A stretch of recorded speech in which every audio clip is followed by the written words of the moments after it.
Aku tengah consider nak buat simpanan emas dengan public gold. Tapi aku takut sebenarnya. Ramai cakap spread tinggi. Bagus kau fikir macam tu dulu. Ramai orang masuk tanpa faham benda ni.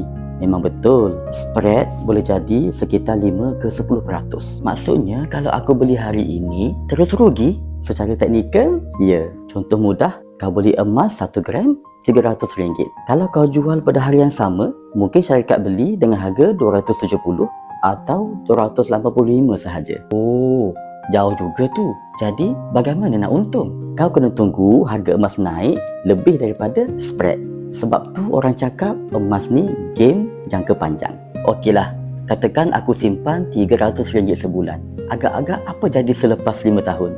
Kita kira kasar, RM300 darab 12 bulan, darab 5 tahun. Sama dengan RM18,000 modal.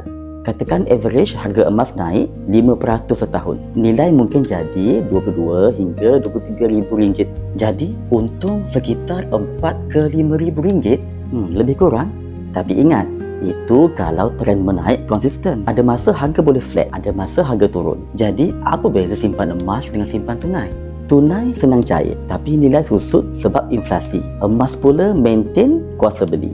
Contoh klasik, dulu 1 dinar boleh beli seekor kambing. Sekarang pun lebih kurang sama. Masuk akal. Tapi kenapa tak simpan sendiri sahaja emas fizikal?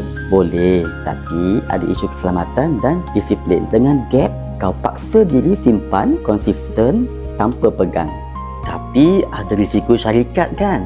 Betul, itu satu lagi risiko. Sebab tu kena pilih syarikat yang betul-betul established seperti public gold. Okey, kalau compare dengan saham atau ASB, saham high risk, high return. ASB stabil, dividen tahunan.